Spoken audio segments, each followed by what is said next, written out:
my dear friends, and welcome back to another video, third video of the day. Star Wars Celebration so far has brought with it tons of treats. There hasn't been too much on the film side of things, but when it comes to the Disney Plus shows, there was loads of new reveals. We got the Andor teaser trailer, some updates for various upcoming projects, footage from The Mandalorian Season 3, and later today is the Mando Plus panel, which hopefully will give us more. I will keep you guys updated, but we do have some big things to speak about regarding The Mandalorian and the Ahsoka show. So in today's video guys, we're gonna cover quite a lot. We're going to talk about The Mandalorian Season 3. Now I was going to do a trailer breakdown of the exclusive footage that was shown at Celebration, but that would probably be taken down because at the time of recording this, it's not been released publicly yet, and I know they've been cracking down on those who've leaked it. But we do have plenty of other news. We're going to talk about Ahsoka, the Andor series, and the new Jedi Survivor trailer, as well as some movie updates. And going forward guys, bear in mind, tomorrow is the Bad Batch Season 2 panel, and fingers crossed, we do get a trailer for that, so look out for my full trailer breakdown if we do indeed get one. But no more jibber jabber, let's talk about Mando. For those of you who've been around on my channel for a long time,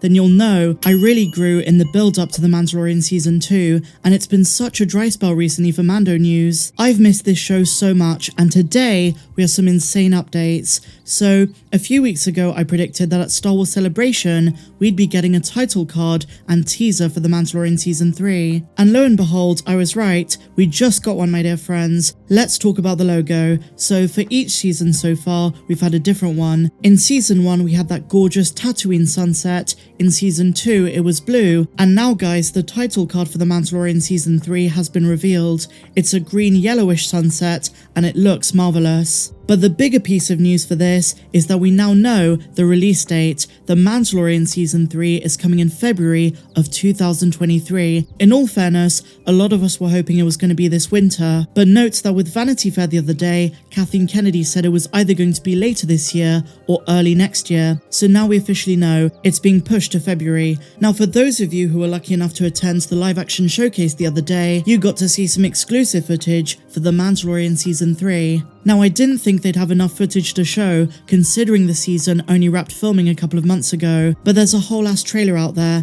Now Star Wars do not want anyone leaking it, they've not put it publicly just yet, but an amazing Twitter user was able to post it, or at least camera footage of the teaser from the panel. Now I saw it, but as I say, I'm going to wait until they officially release the trailer. Hopefully it'll be in the next couple of days, but what I can do is give you a description shot by shot of what was in it. There is so many juicy details, and it's just made me realise how much I've missed The Mandalorian. So right off the bat, we got confirmation that Mando is going to Mandalore. He wants to atone for the sin of showing his face. We hear the armourer once again scorn him for, quote, making the conscious choice to remove the helmet. She repeats the line from the Book of Boba Fett and expels him. But really, as we know, it's a rise to the challenge kind of thing. She says due to what the Empire did to Mandalore, it's impossible for Mando to atone, but Din is really going to go for it. But we don't know what he's going to deal with in this season. And the great thing about this teaser trailer is, it shows us he's going to go on some side missions too.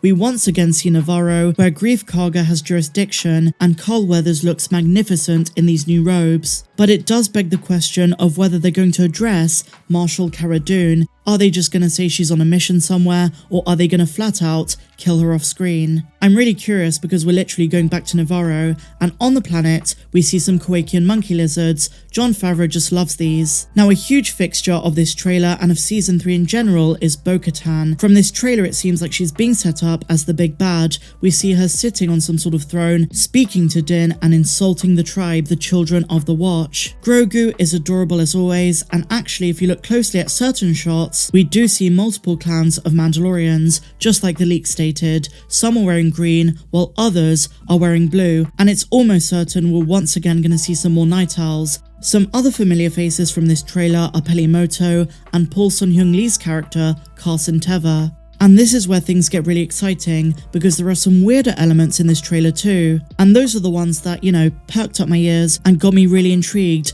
And notably guys, I'm talking about Dr. Pershing and some of the scenes they put him in. In one shot, he's talking to what looks to be a really weird modern protocol droid, and this takes place in an interrogation room. And then in another scene, he's undercover and walking with Gideon's comms officer, the one played by Katie O'Brien. Now earlier when this dropped, I gloated a bit on Twitter, but I'll reiterate it here. I called it back in December of 2020 that this character did not die on Gideon's cruiser. I made it very clear that I think she's alive, and they've confirmed it in this trailer. But going back to the point, there is clearly going to be a different sort of Imperial Remnant plot in Season 3, one that is strikingly and remarkably different to previous seasons. For one thing, I wonder how Gideon is going to escape New Republic prison and what he's up to behind the scenes. Who does he have working on his side who also wields a lot of power, and how is the cloning subplot that was hinted at in Season 2 going to come into play? So many questions, but I love the intensity of this teaser. Even if it's grainy from phone footage,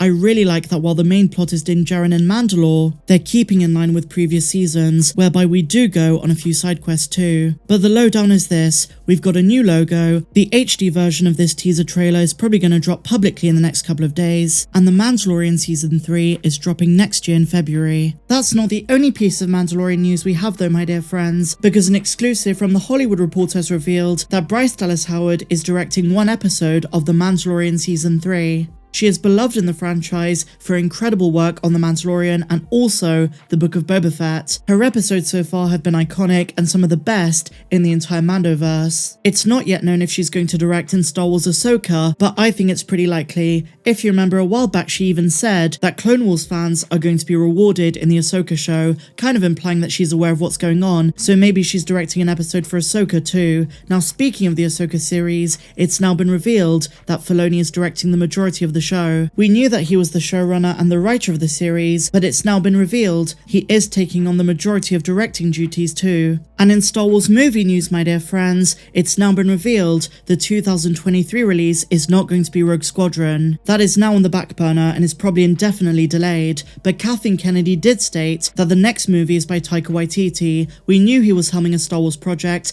but it was originally going to be for 2025. Well, that's been brought forward to next year, and Kathleen Kennedy also revealed the upcoming movie is going to be set in the sequel era. Is it going to be a continuation of The Rise of Skywalker? Probably not, because Kennedy said we're leaving the Skywalker saga, so I assume it's going to be set far into the future, away from the story of the Skywalkers and Rey. Not too much is known about Taika Waititi's film, but the good news is he's already mapped out the story from start to finish, so you'd assume it'd go into production soon, and it's expected to release next December.